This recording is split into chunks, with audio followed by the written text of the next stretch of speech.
Welcome to the Ron Roberts Radio Show with Southeastern's head football coach, Ron Roberts, on the Southeastern Sports Radio Network. It's your chance to hear directly from the head of Lion football. The Ron Roberts Radio Show is sponsored by LA's First Choice Auto Auction, Track, Topola, Bloomberg & Associates, Mealy Printing, and the Crescent Bar. Now, live from Topola in downtown Hammond, here's Alan Waddell. Our Southeastern Lions took out some frustration on the Lamar Cardinals this weekend as Southeastern dominated to a tune of 49-21 to pick up their first conference win of the season. The Lions offense came out of hibernation and put up 35 points in the first half with the return of quarterback Lorenzo Nunez. Darren Johnson had his best performance as a Lion as he carried the ball 18 times for 176 yards and 2 touchdowns. Lamar came into this game averaging 237 yards rushing, and Southeastern's defense held Lamar to just 113 and only 3.1 yards per carry. This win puts our Lions right back in the Southland Conference race and will now take their show on the road to take on conference and in-state opponent Northwestern State this Saturday. Good evening, Lion fans. I'm Alan Waddell, and I want to welcome you to the Ron Roberts Radio Show live from our home, Topola Catering, right here at 113 East Thomas Street in downtown Hammond. Thank you so much for joining us. We'll be with you until 8 o'clock. Over the next hour, we'll get Coach Roberts' thoughts on the Southland Conference game against Lamar, and then turn our attention to the Northwestern State Demons as we head to Natchitoches for a 6:30 kickoff this Saturday night. Let's take a timeout. When we return, I'll be joined by the head coach of your Southeastern Lions, Ron Roberts. You listen to the Ron Roberts Radio Show on the Southeastern Sports Radio Network.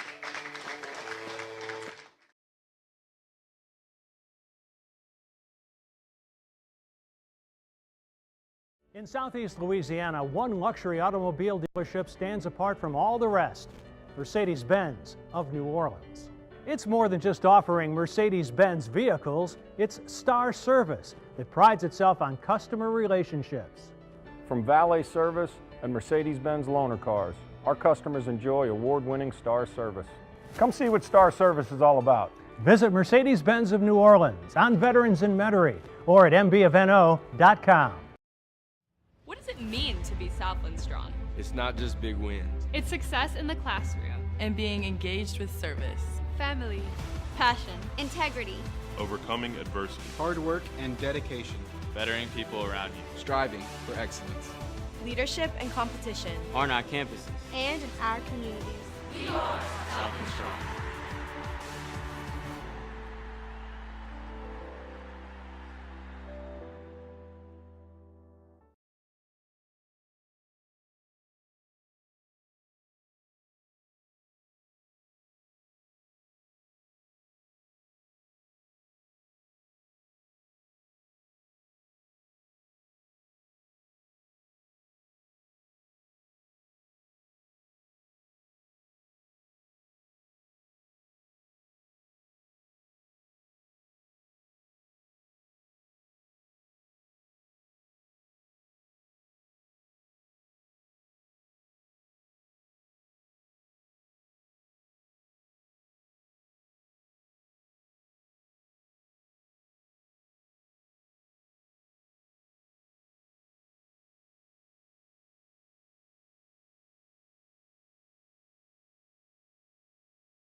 All right, welcome back and happy Monday night. It's the Ron Roberts Radio Show. Thank you so much for joining us here at Topola Catering as we do this each and every Monday night from 7 to 8 o'clock. At this time, we're going to welcome to the show the head football coach of your Southeastern Lions, Coach Ron Roberts. And let's see here. I think we're trying to get some volume turned up in here in the building so everyone can hear. But there we go. Good. All right, technical difficulties. We've got it worked out. But Ron, I got this. First of all, yeah, you got it. Ron, welcome to the show and congratulations on a big win against Lamar. Well, thank you. Thank you. Appreciate it. I want to thank everybody for being here, too, as well.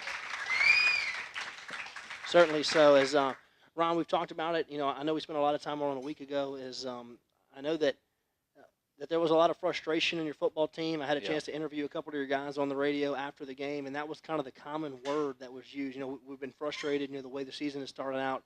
And you could tell they played that way on Saturday night and beat up a pretty good Lamar team, 49-21. The game was really never in doubt there as you stretched it out there at the end of the first half and was able to hold on there in the second half and keep it a pretty good distance away from you. Yeah, we're real happy, obviously, for our kids. They put a tremendous amount of work in and stuff, and you want to make sure they get the reward of getting that W and feeling good about themselves and good about putting the work that they've done in. So those reasons, I'm pleased with the W. We still, obviously there's plenty of things we've got to get corrected and things like that we got to get together to be the team that we want to be. I know that there's got to be a little bit of that, kind of like exhale a little bit though, like you mentioned, because you played well at times earlier in this year. You think back to week 1 against UL, you're a 2-point conversion away from knocking off an FBS opponent. Same thing there against Bethune-Cookman in week 2. You 1 or 2 plays go the other way, you could be sitting at 2-0. Didn't work out that way, but hey, you get that first win of the season. We've seen your teams do this before and get on a little bit of a run, but you got to get that first one to get on a run. Right. Yeah. And then, again, I think our guys have kept a tremendous attitude and work ethic, and what they've done, continue to work hard in practice and never doubt. I mean, I imagine there was a little doubt. I want to say they never doubted themselves. That's a hard thing to take on your confidence as an athlete, and so there was that. But we fought through a little bit of that, and I think our biggest concern, my biggest concern Saturday, is we didn't play real tight, like we were nervous about trying to win the game. So we tried to get them to relax and go play the game fast and play like you're capable of playing. Ron, let's talk about a couple of the storylines from this one. First of all week, all your press conferences, even here on the show, it seemed like Byron Walker was going to start at quarterback. He did not start this one. Lorenzo Nunez came back and started in this game against Lamar. Talk about that decision or how that played out during the week that Lorenzo was able to go. Yeah, well, I mean, we didn't really know what Lorenzo's status was going to be until we got to practice Tuesday and Wednesday. So he did a little more practice on Tuesday, went through a full practice on Wednesday.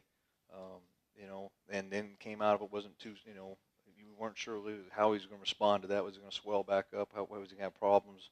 So we went through a full practice on Wednesday. He looked fine on that. He said he felt really good on Friday. And, again, there's no doubts he was our guy. His question was what kind of shape was he in? Was he able to go? He's not 100% by no means.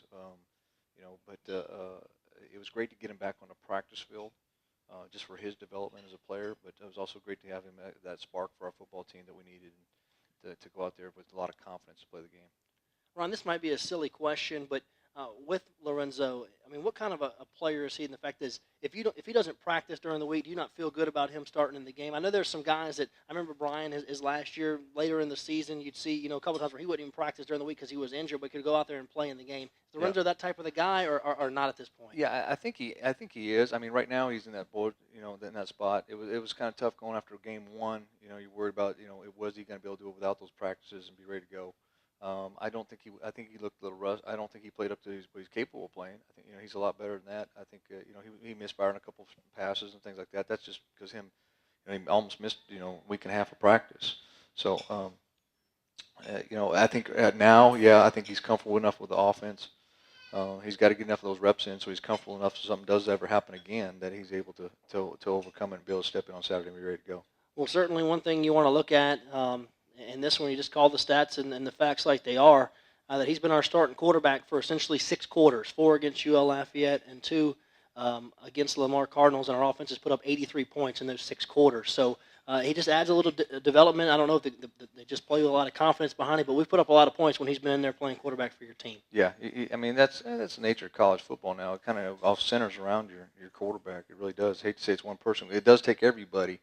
But they are usually, they're the ignition switch is going to turn everything and make it go in the right direction. And, he does that for us. And I think we're also, we saw some really great things from Byron Walker now. He got the half in against Central Arkansas. He came in the second half in this game, got another half on him.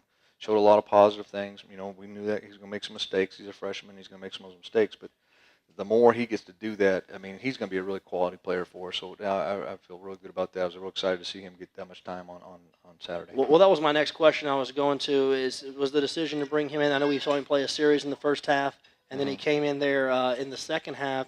Was that an injury-related decision, or was that just something y'all predetermined, or you got up by enough points that you wanted to get him a half under his belt? Well, the first one was predetermined, and we were going to. I mean, because we wanted to get Byron in the ball game, in case because we just saw what we had, felt like we didn't have a guy ready when that happened. So we knew we had to get Byron in this ball game one way or the other once Lorenzo was going to get the start. And then at halftime, it was really kind of also was that we're up 35, and Lorenzo, we just want to make sure because he's going to be a little sore from obviously that half action. So it was a better decision right now that it felt turn it over to Byron, give him his experience, and let's move on. Ron, let's talk about Darren Johnson for just a moment. Had a monster ball game in this one, 18 carries, 176 yards, a couple of touchdowns. Eugene Bethea, he was dressed. I know he had a cast on his hand. He's dealing with an injury to one of his hands. Yep. And then I know Juice Marshall's still not 100% right now, coming back from his injury he had in the offseason. But talk about Darren Johnson a little bit, and this one is, I know you said it before the year, you felt like you had good depth at the running back position, and we saw that here. It seems like different weeks we have different guys step up. Yeah, Darren's he's a really good player, tremendous worker, just a great young man as far as that part. And really excited for him to get that breakout game and come show what he's capable of doing and introduce himself really to our fans for the first time. Not only that, I mean, he also he's the one that hit on the kickoff that caused the fumble. He had 3 tackles on kickoff. He was actually within our team. He was a special teams player of the week for our football team also as well because he just did a tremendous job there, punt return. He's on several units and just does an excellent job there. So he was a special teams player for your team, but Juwan Petit-Ferrer was actually named Special Teams Southland Conference Player of the Week and also Louisiana Sports Writers Association Special Teams Player of the Week. He only had 1 return, but it was a 92-yard return. And right now, I mean, he's dangerous when he gets the football right now. That kickoff return unit is operating at a high level, and that's certainly going to set your offense up with good field position because right now, the last couple of weeks, teams are afraid to kick it to him. They've kicked it to him a few times, and he's almost housed it both times that he's got his hands on the football against Central Arkansas and then against Lamar. I mean, I always try to, I try not to make comparisons and things of that nature, but, a few years ago when Xavier was really rolling in the kick return department, it was just everybody held their breath when he got the football because you thought you could score from anywhere on the field. And you have that feeling right now when number 5 catches it for us in kickoff return. Yeah, no doubt. I don't go concession stand during kickoff. I think it can be an exciting time around him. Just an amazing job. I'm real thrilled for him, too. And he's a sophomore, so we're going to have him around for 3 years. And he's a valuable weapon, and he's already shown that early in the season. But he's going to have a tremendous career. Well, what makes a great kickoff return? I mean, with me, it just looks like he just sees where he wants to go and he hits it. There's no dancing. He just hits it, and he gets a top pin speed real fast. It's not easy on a vision point for certain kids. The majority of people cannot see it. There's a lot of parts moving around when you talk about, there's 22 kids running down a field, 50 yards wide, and you got to be able to see a little crease and see it running full speed. And, a lot of times it's what we've kind of built it on is a blind faith. You got to hit it and trust that they're going to make their blocks because when you start, it's not going to be there. And you got to hope by the time when you get from here to that point that they're going to create the blocks and the crease is going to happen. You got to trust it and just hit as hard as you can. And he does that. I mean, he's kind of fearless. I mean, that's one thing you got to have. You got to have a kid that has some guts and he's got to have some fearlessness to him that he's going to hit that thing as hard as he can. Ron, let's talk about a couple other areas of this ball game real quick. One positive, one negative, the same topic, turnovers. You caused some turnovers, but you also turned the football over probably too many times. I know you don't want to turn it over that way, but then on the other hand, you caused some turnovers in this game as well. Yeah, and some of the, again, because you win, you can look at the bright side of it, and or if you don't, you sit here upset as heck about it. But hopefully there's some lessons learned in those things. You had Darren put the ball on the ground a couple times, and that was the most carries he's had. So hopefully he learned that lesson. When we talked about it at halftime, he didn't have a problem second half. The other one, obviously, freshman quarterback puts the ball on the ground. Opening kickoff again. We do have a freshman that's back there, and they pooch it, and and he fumbles the ball. I mean, it's a high-speed impact collision. That's the first time, and you just got to kind of coach them up. You got to understand, you better have 2 hands on that thing because those guys are running 35 yards at your full speed. When they hit you, it's going to be a violent collision, and you got to secure the football. And and I know they're all, they're obviously all devastated about that, and they're disappointed and things like that. But there's some teaching moments in there too that we can learn from them, and hopefully somebody else gets the same thing. That we don't need to see that anymore. All right, let's take our first break. We come back, we're going to talk more about this one right here on the Ron Roberts Radio Show on the Southeastern Sports Radio Network.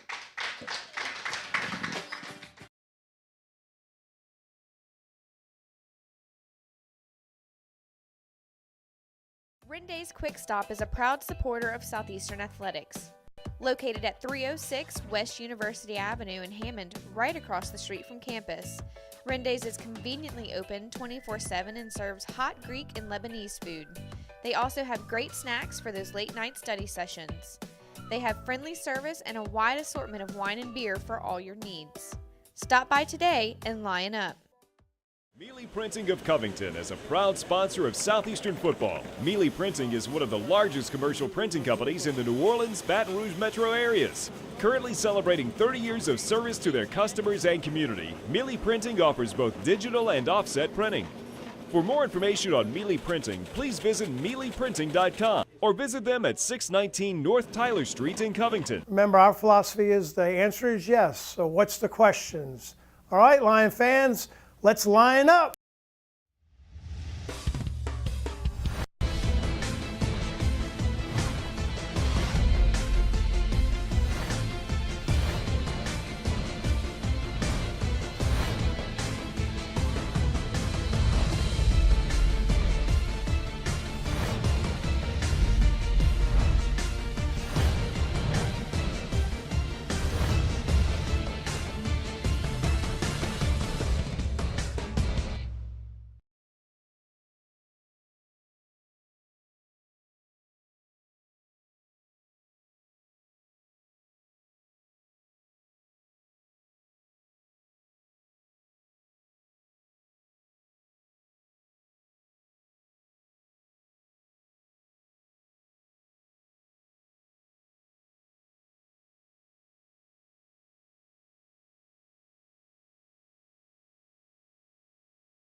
All right, welcome back inside Topolok Catering. Thank you so much for joining us. It's the Ron Roberts Radio Show as we do this each and every Monday night from 7 to 8 o'clock. We're talking about the Lions' big win this past weekend as the Lions took care of business against Lamar 49-21 to move to 1-1 in Southwind Conference play. They will be on the road this Saturday night at 6:30 kickoff up at Turpin Stadium at Northwestern State in Natchitoches as they will take on the Demons at a 6:30 kickoff and try to get to 2-1 in Southwind Conference play. Before we turn our attention to the Demons, we're going to do that later on in the program. Let's talk about this game against Lamar a little bit. We talked about some key players of this one, some big performances we had. Let's talk about kind of just the way this game flowed. And Ron, you mentioned it going into the last break. Is one of the negatives was the fact that you turned the football over and really fumbling the opening kickoff's never a good way to start the game, and that happened. But the positive, defense goes out there and gets a stop. That was certainly huge in the football game. Yeah, that was huge because that right there, if they can go out and convert that, that sometimes that momentum can last you a quarter and a half of getting that excitement and get them going. So it was nice to see us go out there that drive and put an end to it and then make them kick a 48-yard field goal, I believe, and he missed it. He did, and actually they had a penalty as they made the first one and then backed him up 5 yards and they missed it. So we hold him off the field, and actually it was almost like it didn't happen because you got the ball almost exactly where you would have got it if when you fumbled the football. And I think we're going to see a lot more of that. We're going to see a lot of those up men having to take field kicks. I mean, I'm sure that's something you have to work on, though, because those guys are – we've already seen, I think, 3 or 4 guys return kicks because they're having to catch those sky kicks. Right, yeah. We're going to see more of it. So they got to prepare. And we do it all the time. We kick them during the week and kick them kicks just to make sure we're ready for it. But obviously now the way the season started off with Juwan's, that we're going to have to do it more and make sure we're prepared for those things, and that sometimes we have certain return. We have pooch returns, so that would be we would sub it out if you know it's coming. We'll make sure we spend more time on that. Ron, in this game, I thought it was important is really for the first time this year we jumped out. I mean, we had a big lead, had a couple of touchdown lead, jumped out 14-0 in this one, and we mentioned about starting Lorenzo Nunez in this one, and for me, just watching the game, I think it said something about his health with how much he was carrying the football to start the game. I mean, he ran the football quite a bit on those first few drives. Yeah, he did. Especially the way they tried to pressure him a couple times. He gets out of the pocket and runs. Again, so I mean, he's good. I mean, he's probably around 90% or so. Him at 90% is pretty good. So he can run offense and he can score a lot of points doing that. We did actually turn the football earlier after that fumble. We threw an interception. It was kind of on a deep pass on a 3rd and long, but we still jump up 14-0 this one. They answer, come back and make it 14-7, and that's when we have the big kickoff return. And then that's one thing that we've been able to do. It was almost a microcosm of what happened against UCA. He has the long return, and we get into a 4th down situation inside the 5. You decide to go for it. Talk about that decision to go for it on 4th down right there to try to go up 21-7 instead of making it 17-7. Yeah, at that point, again, you're down there. We're inside the 4. Really, if you don't get it, they're going to get the ball at a chance to go at 96 yards obviously from a touchdown. If you do the percentages, actually, it's less than 8%. They'll have less than 8% chance to actually convert on any type of score there. So your odds are in your favor that if you can get a stop, they're going to punch the ball back and get back in midfield. Now you can kick it for points. It depends on where you're at in the ball game. If you think I need to go ahead and get the 3. But I thought really for us it was more important for us to make a bold statement that we're here to score, and because we've been held out of the end zone the last 2 ball games and haven't really done that. And so I thought it was more important for us to make a statement for ourselves and that I believe in the kids that we're going to go for this thing, and I think you can get it done. And we've seen a few times already this year that those decisions have been passing plays. Even on short yard situation. And converted. And that was a great pass by Lorenzo Nunez. I think that was Juwan Dickey on that catch. And it was reviewed, but he was really able to stick that ball out of the air and get it in the end zone. And that could have been a big play in the game. If you don't get it there, it's still a 1-possession game, but it was certainly a big one to go up by 2 possessions. Yeah, and I think, again, that's what you want to get down there. You want to be able to control, you're playing to control the momentum of the ball game, not see what happens. That's what I don't like playing it passive. I think you need to be able to have the initiative now. Again, you think also it goes into a lot of things. You got to think, do we have a play? Yes, we got a play we think is going to hit. Yes, okay, then let's run it. Ron, did you challenge your offensive line this week a little bit? I mean, the last couple of weeks, we've run the ball pretty well, but not. I mean, this game, we were dominant up front. Carried the football 50 times for 366 yards, averaged 7.3 yards per carry in this one. And going into the season, I know you thought that would be the strength of your football team, that you'd be able to line up and pound the football whenever it was time to do that, and you were able to do that in this game, especially in the first half. Ripped off some big runs, getting 10 and 12 yards on 1st and 2nd down, and able to get drives moving and getting multiple first downs. Yeah, I mean, no, it wasn't no different than we always, believe in that's the heart and soul of what we're going to do, and I think those guys take a lot of pride in it as well. And they were looking. I mean, I think everybody was looking forward to an opportunity to get back on the field and improve what they're capable of doing. I thought a big sequence in the game. You're up 28-14 in this one. They have the football back. I think with about 4 minutes left to go in the half. They're getting the ball to start the 3rd quarter, so they have an opportunity to maybe double dip you there. Try to go down and score, and then get the ball back to start the 3rd quarter. But instead, he almost flipped the switch on them a little bit because they can't do anything. We get the football back, and then we put a nice 2-minute drive together and go down and make it 35-14. Certainly a big point of the ball game. That was a huge. I mean, especially right before the half. There's certain times, obviously, in the game, you really emphasize with your kids and situations you work on, and those are obviously clock situations that we always continue to work on, especially whether it be at the end of the game or right before the half or whatever else, and making sure we get in those situations that we know how to manage the clock and get ourselves in the end zone. But that just comes down to honestly, those guys just do a good job of executing plays offensively. The guys just, Matt Barrett does a nice job of calling, and those guys just went out and execute what he called. I know it had to feel good to look up at the scoreboard there at halftime and have 35 points offensively because, I mean, it is what it is. The last couple of weeks, it's been a challenge offensively to put points on the board, and this is the potential of what this offense and unit can do, and I'm sure that unit certainly had to feel good about that performance there in the first half. Oh, yeah. I mean, I think, at that point, at least you got a little breathing room. You can exhale, and obviously you're still, 30 minutes away. I mean, there's a lot of time left, a lot of football still to be played. You can't go in there and rest on it. The things, what we want to do is really just come out and continue, figure out the plays that we thought we could do, make the adjustments we need to make to hopefully, shut it down and continue to play. That same message at half was, this isn't about Lamar. This has nothing to do with Lamar. challenge to find out how good we can play the next 30 minutes and find out where we're going to be as a football team. All right, let's take our second break. We come back. We're going to wrap up the game against Lamar. The Lions won this one 49-21. Kind of an interesting second half, though. We had the weather delay. We'll get Coach's thoughts on that in this one. Our first weather delay since the first game when football was brought back, 2003. So that's how long ago it's been. So let's go ahead and take a break right here on the Ron Roberts Radio Show on the Southeastern Sports Radio Network.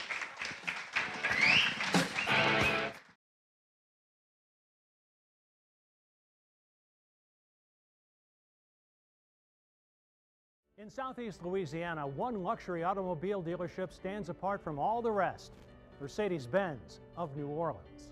It's more than just offering Mercedes-Benz vehicles, it's Star Service that prides itself on customer relationships. From valet service and Mercedes-Benz loaner cars, our customers enjoy award-winning Star Service. Come see what Star Service is all about. Visit Mercedes-Benz of New Orleans on Veterans in Metairie or at mbofno.com.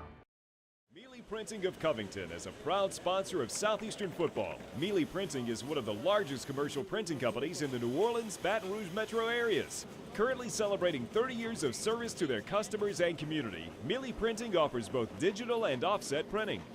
For more information on Mealy Printing, please visit mealyprinting.com or visit them at 619 North Tyler Street in Covington. Remember, our philosophy is the answer is yes. So what's the questions? All right, Lion fans, let's line up. Across divisions, sports, championships, and schools for nearly 500,000 student athletes. College sports create lifelong opportunity, and that starts with education. We've raised the academic bar, so more are earning degrees, creating healthier campuses by working with the nation's brightest minds, and making sure more have the chance to succeed and are supported on their journey. But beyond the numbers, it's about opportunity, and we're working to provide it for every student athlete.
All right, welcome back. About halfway home here on the Ron Roberts Radio Show. Thank you so much for joining us. Got a couple of announcements. I just want to bring it to everyone's attention that this weekend there is going to be a student bus trip to Northwestern State. So they're trying to get a busload of students filled up to go up there and cheer on our Lions this weekend to Natchitoches. Students can sign up in the SJ office or the Dugas Center. It's $5 to secure their space, and the money is refunded once they get on the bus. So that sounds like it's free to me. So a free student bus trip this weekend as well.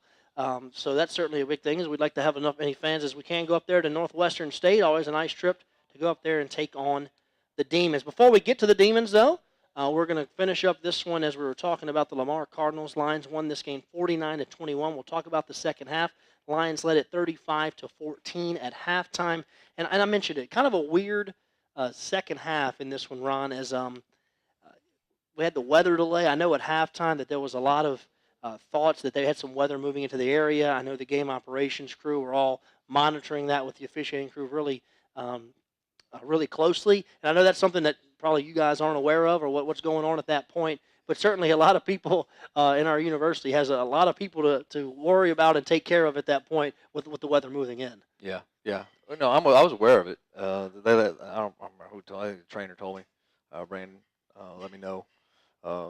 And sometimes it's helpful. You got to know if there's potential weather coming in here. What do we need to do? Sometimes that's when they say, hey, you need to throw the football because in about 6 minutes we're not going to be able to. Right. And the weather really kicked up. I mean, the wind was incredible there early in the third quarter. Yeah. I want to talk about it. We mentioned it at the top of the show, Byron Walker played the entire second half. And, again, was that a decision determined at halftime? You went in and say, hey, Byron, this is your show in the second half? Yeah. And I'm really pleased with how he responded. I really like his growth and how he's grown, how hard he's worked at it. And he's come in to get extra meetings, come to extra film. He comes to asking questions. Really taking his job seriously as a freshman. That says a lot about the young man. And again, we talked about it last week. This is a guy who's played a lot of football. I believe he was a 4-year starter at Sulphur High School. He was an early commit here to Southeastern. And you watch his highlight tapes and things from high school, and you watch him run this offense. We saw him in the scrimmages. I think the thing that jumped out to me was just the way he's built. You almost think that, man, he's going to be an outstanding runner, but he really throws the football well. Has a nice touch on the football. I think that surprised me more than anything. Yeah, he does he throws the ball well, and he is really fast. I mean, if we get him out in the open running. I think there was the one run he did have down the sidelines, about 35 yards or something like that. But he's excellent running the football as well. Now, one thing that comes with when you get a true freshman in there playing quality snaps against Division I teams, they make some mistakes. I mean, he did turn the football over there a couple of times. Yeah. One maybe not as Farley threw one across the middle. Ball got tipped up in the air and was intercepted. Yeah, that was a tip. Yeah. But then the fumble going in the end zone. I mean, you'd like to see that cleaned up. Had a little lane. Probably score another touchdown there if that doesn't happen. Yeah. Just for his sake, well, we never want fumbles, but for his sake, I'd like to see him hold on to the ball and get that reward for himself. But that again, that's part of when you. A lot of times when you play freshmen, they're going to make mistakes.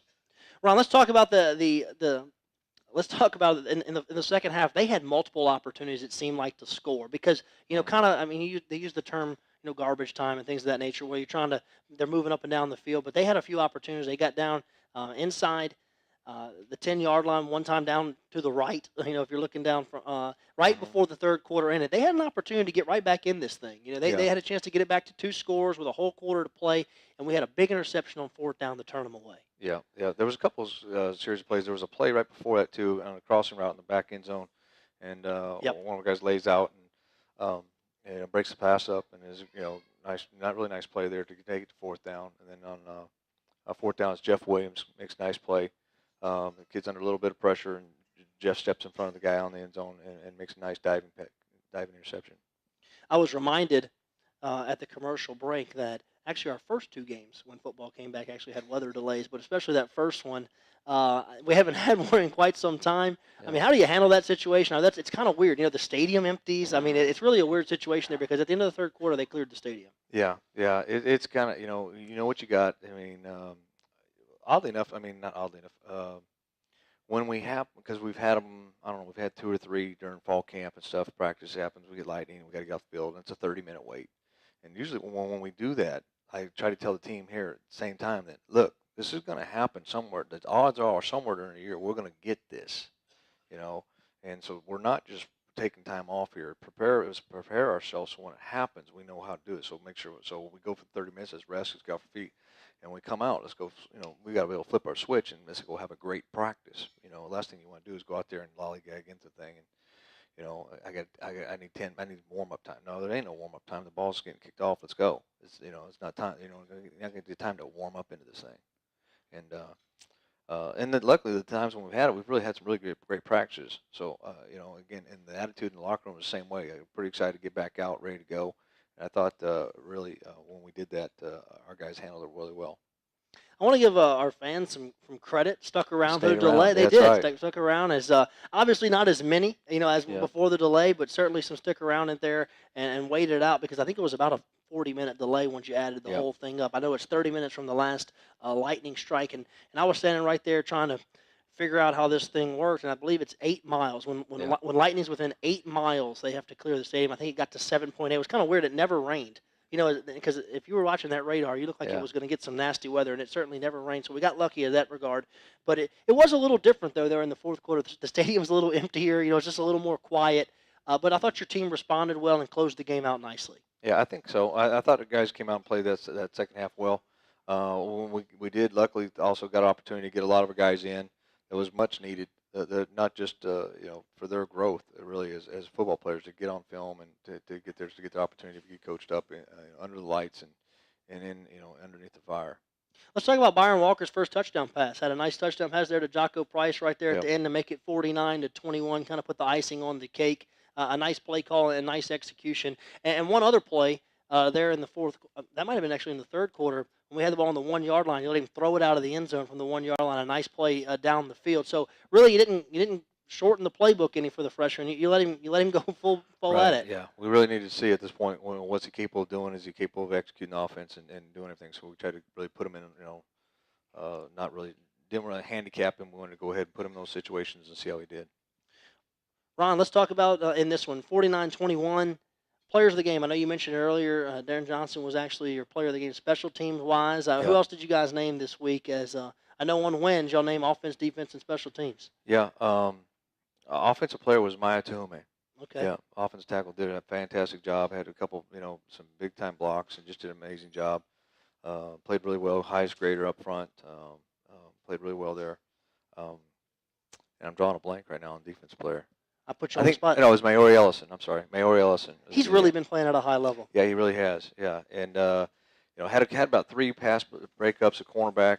It had the big interception. The ones people said, well, he leaped in front of the guy and snagged it. And but had a couple other really nice plays throughout the ball game. Almost had 2 picks. Dropped the one in the end zone. They tried to take a shot early in the ball game on a post route over the middle, and he came down and dropped it when he got in the end zone. But had an opportunity to actually get 2, but had 3 other PBUs, pass breakups, and has really played well. He's played at a high level this year. I didn't mention it earlier in the show, but Ryan Seeger's a nice interception as well. Yeah. And that was a big point in the game. They were trying to make it a 1-score game at that point. They had the ball in our territory, and he had a nice interception as well, Ryan. Yep. It seems like he's been playing there forever. Yeah, I know. Yeah, he's a 5th-year senior. He's on track. He'll graduate in December. That was nice for him to do that. He basically undercut the route and picked the ball off. Carried him in the end zone. He turned around and come out. We get it out about the 14. That's the situation. He was so deep in the end zone, he's got to take a knee on that one. Because actually his momentum carried him about 8 yards deep. And that one, you just got to say, hey, take a knee. Let's get the thing at the 20. Ron, I know you've had a chance to watch the tape. And anybody else really jump out to you? I know that, to me, Marcus Cooper, freshman, really had some nice plays. Number 20, those that were in attendance maybe don't know who Marcus Cooper is. He's a younger, he's a freshman from Rice Consolidated High School, a smaller guy, but really showed some burst carrying the football as well. Yeah, he's a little electrifying with the ball in his hands. He's just got a different gear than a lot of people, and we saw that obviously the guys around the scrimmage in the fall camp. You saw that quite a bit. Didn't really play game 1 and 2. Didn't play. I don't think he played at all 1 or 2. Just still freshman, trying to figure out where everything's at and how you're supposed to do, and learn the playbook. And we're pretty deep there too. But got his opportunity. We knew he was going to be pretty successful against Central Arkansas. Came in at the end of the game, played really well. So knew going into this game that he was going to get time. I mean, it wasn't just mop up. It was he was going to get his opportunities early, and made a couple nice catch out of the backfield early. But did most of his carries, obviously, in the second half, but really did a nice job.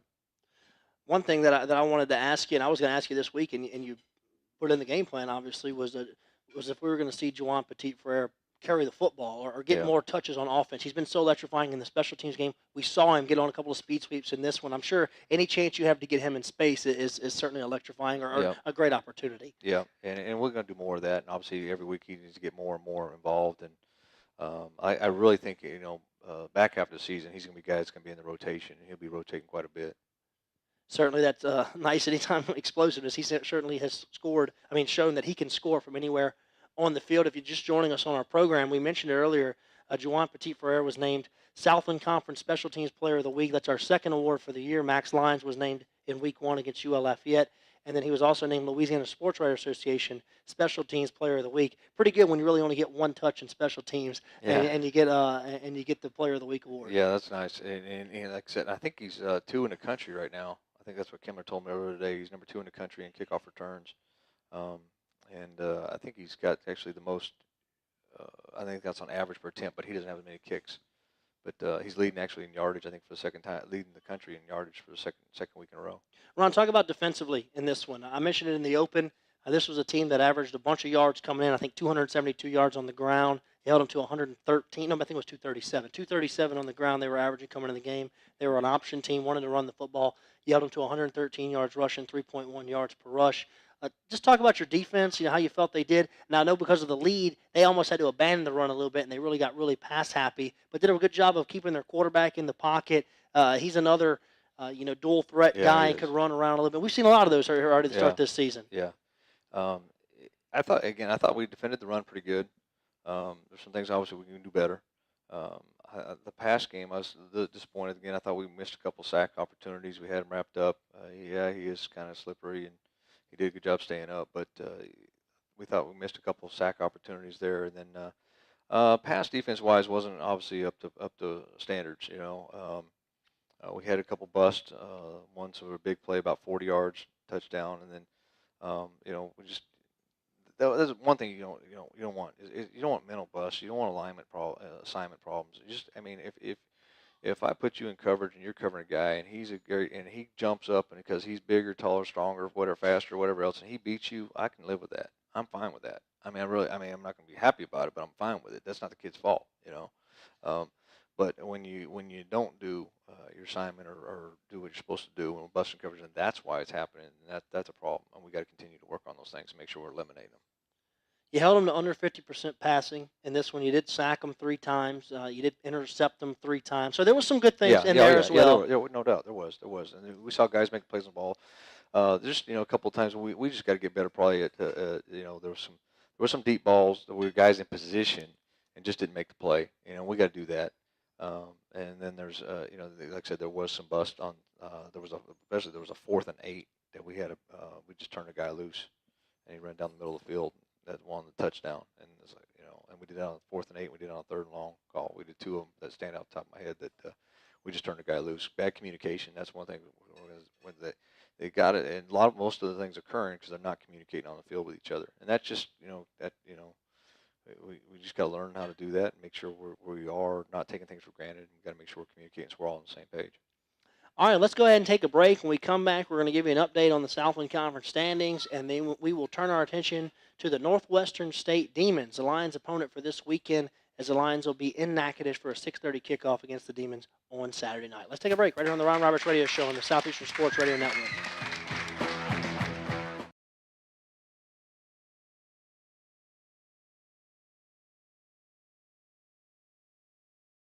Renday's Quick Stop is a proud supporter of Southeastern Athletics. Located at 306 West University Avenue in Hammond, right across the street from campus. Renday's is conveniently open 24/7 and serves hot Greek and Lebanese food. They also have great snacks for those late night study sessions. They have friendly service and a wide assortment of wine and beer for all your needs. Stop by today and line up. NCAA Division I FCS football is a game of perseverance, integrity, passion, character, and sportsmanship. As he works to honor the game, every FCS student-athlete grows in his responsibilities as a student and as a member of his campus and community. Dedicated to personal growth and success in the classroom, the NCAA Division I FCS, every down, every day.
All right, welcome back. We have about 15 minutes to go here in our program. Thank you so much for joining us. And just a reminder that each and every one of our shows this year are going to be filmed, and they will be put on Facebook on the Southeastern Athletics page. So certainly we want to thank that. As you can see our Facebook viewers right now, that Ron's got his cake. He ate about half of it at the break. That was on Facebook, he waits for it to end, and he just goes for it right when we go to the break. So he got it. Also, I want to once again talk about my 31 strong. There is my good friend Cole Catalano, former line, fighting a brain tumor.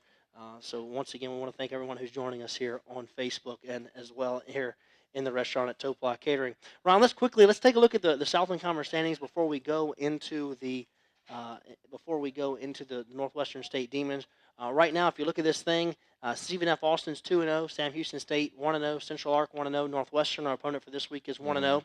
McNeese, Nichols, Abilene, and ourselves, we're 1-1. Incarnate Word 0-1. Houston Baptist 0-2, and Lamar is at 0-2. But man, this thing the league is so big now. There's just so many teams that every game is certainly so important. No doubt. Yeah, and every week it is, and there's probably not a whole lot of surprises in there. Really, I think that's about planned out the way we probably would have thought at the beginning of the year. The good thing about it, obviously, with so many teams also is that you still can, for us, you control your own destiny. The season's going to play itself out, and we just got to make sure we stay positive and stay, taking one game at a time. I was also asked to announce tonight that if you cannot make the trip to Northwestern this weekend, that there will be a watch party in Covington at Mellow Mushroom. Starts at 6 o'clock. So it's sponsored by the Southeastern Alumni Association, the St. Tammany chapter. So if you can't make it to Northwestern State, you're over there in that St. Tammany area, you can go to the Mellow Mushroom at 1645 Highway 190 in Covington. They're going to have a watch party for the Southeastern Northwestern game. Let's talk about Northwestern. We have just under 15 minutes left to go here in our show. We're going to talk more about these guys as Northwestern State's a 6:30 kickoff. Right now, the Demons are 1-2. They lost their first two games of the year to Louisiana Tech and Grambling. Grambling is a top 25 FCS program. And then they beat Lamar 35-28 2 weeks ago. They were off this past week. But just talking to you off the air, this is a much improved football team than we saw a year ago in Northwestern State. Yeah, they're much better. I think they really got a lot better. I think the offensive line's got a lot better. I think you see defensively, I think the back end, I think their quarterback's a little another year. He's a little seasoned. He's making some pretty good decisions right now. Their quarterback is J.D. Almond. He wears number 5. He's right now completing 57% of his passes. He's thrown for 598 yards, 3 touchdowns, and 3 interceptions so far. But I know that's the same coaching staff. I mean, offensively, they're going to look the same. What are they doing offensively that we can look out for? They're going to be multiple. They're going to do some stuff. You're going to see them in they'll see being some 2 backs and tight end, and they'll try to run the football at us. And at the same time, you're going to see them working on second long, third and long. You're going to see them getting 4 wide receiver sets and spread the ball around the field and throw it. They got really 2 good running backs that I think are really good players. And that's probably a big key for us, is being able to stop those 2 guys on the defense side of the football. Their primary ball carrier is Chris Jones. He's a 5'9", 193-pound senior. He's from Tylertown, Mississippi, transferred in from Southwest Mississippi Community College. He wears number 20. He's had at least 16 carries in every game. He had 25 carries for 100 yards against Lamar. So they want to run the football. They're committed to it. Like I said, in 3 games, the least amount of carries that he's had is 16. So they're going to hand him the football quite a bit. Yeah, he's really good. I mean, we recruited him, I remember, a couple years ago when he came out. A transfer kid, running back, and I think he's a tough running back. I think he's a really good running back. I don't know. I think he must have got hurt his junior year. I think so. It was junior year. Yeah, played against us his junior year. I think he got hurt right after that. Ended up redshirting that year. So it was 3 years ago. Their top receivers are Bobby Chan. It seems like he's been there forever. He wears number 1, and then Cameron Lazar. He wears number 85. They both have 13 catches. So they're primary receivers on the outside, number 1 and number 85. Defensively, I know historically Northwestern always gets after it on defense. What are they doing defensively on that side of the ball? Well, they got a new defensive coordinator, but he's not really he was there before. I think when Jay first took over the program, I think 2013. I think that's when Jay got there. And he was there as an assistant on defense, left, and then came back. So they look kind of like what they did a couple years ago on defense. They're going to be a 4 down front, based out of that majority time. And they'll bring a little bit of pressure. Not as much pressure as they've been in the past 2 years. Ron, every time we go up there, this is a tough matchup. You know, if Yeah. you look at the season, the historical history of this matchup, Southeastern leads the overall matchup 31-29. In Hammond, we're 20-10. Up there, though, they're 19-11. The last meeting here, Southeastern won 34-24. But if you can remember the last couple of times, 2 years ago, went up there on the opening night of the season, had a very, very tough game, came down to right there to the end. I think we won by a couple of touchdowns, but it was close the entire way. And in 13, when we won the conference, it was a dogfight. They were leading us there in the second half. So this is always a very tough place to play. Oh yeah, it's a rivalry game. It's a game that obviously a lot of especially our Louisiana kids all know a lot of them know each other and things, and it just goes back a long history rivalry with Northwestern, and it's been a physical ball game every time. If you said one thing that was probably this one is probably more physical than any other games we played, just because that way it is emotional and the way it does get heated. No doubt about it. 6:30 kickoff this weekend as the Lions will take on Northwestern State up there. It ought to be a great matchup as well, and certainly a big game for them, big game for us. We're trying to get the 2-1 in the league. They're trying to get the 2-0 in the league, so I'm sure they're going to be jacked up. They're coming off of a bye week, and one thing that's a little bit unique is that both of us are coming off of a common opponent. They played Lamar right before their bye, and then we played Lamar, so we're both looking at similar personnel and things like that when we're breaking down tape. That's a little different. Yeah, it is a little different, and again, we'll see how the bye week. Obviously, they get a week. Obviously, they took that to prepare for us, and so they'll have a little bit of jump on that, but also they're going to be a week off and they may be a little rusty, and so they kind of sometimes those bye weeks can be twofold. You're not sure how it's going to help you. If it's going to help you or hurt you. Ron has had a lot of success against Northwestern State since he's been the coach here at Southeastern. We are 5-0 against the Demons, looking to go 6-0 this Saturday night in a 6:30 kickoff up there in Natchitoches. As Ron, we just have a few minutes left to go in our program, just under about 10 minutes to go. We do have a couple of questions that came in here tonight on our Ask the Coach. If you want to participate in our show, you can each and every week. You go to Ask the Coach under LionSports.net under the football tab, and you can send in a question, and it will come directly to me right here on the stage. Coach, first question, Danny from Pearl River says, Coach, can you talk about Dwayne Thomas and his progression, and when can we see him get more snaps? And for those who don't know, Dwayne Thomas is a young man that was added from Hahnville a few weeks ago, transferred in from Texas A&M. Yeah, Dwayne's still probably in the process because he got so late. Is really trying to learn the defense and things. So there's only so much that he actually has a grasp of right now. So that's where he's really at, and until he gets to the point where he understands what we're doing, that's what's really hindering his progress from being able to be on the field. Now we immediately got him on some special teams. Yeah, he runs down on kickoff. Yeah, he's on kickoff. He's on some KOR, and we're spot playing him a little bit and some things that we can do. And you've seen him, I think, in the last 2 weeks. I think he's played last 3 games he's played. Played on defense. Yeah, he wears number 7 for those that are wondering. Transferred in and certainly been running down on kickoff. I wanted to bring that up to you before I get to the next question. This looked like Ron Roberts vintage kick coverage this week. I mean, we had some big hits, caused some turnovers, kicking it down inside the 5 to about the 2, and really making them start backed up. Talk about that progression of that unit. I know week 1, everybody was freaking out. They ran a couple of kickoffs back against UL, but certainly we've seen that group get better the last few weeks. Yeah, they did. And there's some huge plays in there. And a big one started with, Joe Pack, young man out of Slidell, had 2 big plays on that, and that was great to see him make those plays. And then, obviously we talked about Darren Johnson makes a huge play there, and then with Jamar Sexton again. Those guys are probably leading the way. I'm trying to think. Jawan Pett is also he made a tackle on the kickoff. He's done. He's really good at that stuff too. So it is great to see. The big thing we talk about, our guys, we want more guys in that hunt. We need more guys to do that. It's obviously about reading your keys and things like that, but it's also about having a fearless reckless. It's about you. I mean, you got to go and you got to trust it, and you can't break down. It's got to be a full sprint. We got some speed on that unit, so it should be. We really felt coming in the season that we had a chance to be really good. But a lot of guys that did kickoff last year were seniors, so we probably got about 7, 8 spots on that unit. They're guys that have been here, but they're guys that are this is their first time being the guy on that unit. So I think they've gotten better, and that was a really good glimpse to see against Lamar, and hopefully got a taste of the success and go ahead and do it every week now. Ron certainly takes a special guy to run down on kickoff. There's some violent collisions going on on those units. Yeah, it is. It's better now in college football because they eliminated the wedge, so that makes it a lot safer. But at least you don't have the old guys remember you have to have a wedge buster. That's the guy that has no brains. He's just going to run through the thing. Yeah. You know what I mean? Yeah. It's like, but at least we don't have to have those guys anymore. You know, it's individual blocks, and you can beat guys with speed, and it turned into quite a little different game there. All right, Coach. Martin from Albany says, Coach, can you talk about what you can do to help the upbacks spring big plays when they kick it away from Petit Frere? Yeah, it's us communicating calls, because what happens is anytime they pooch it or the short kicks,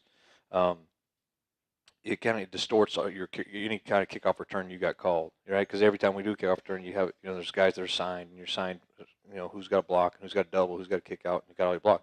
Well, when they short kick it like that, it actually has to become a verbal communication on the field on the snap. When the kick goes short, they got to make a call. So right now, whatever we got 3 returns depending on where they pooch it to, and everybody's got to see the ball come off the tee and be able to communicate the call and get it done.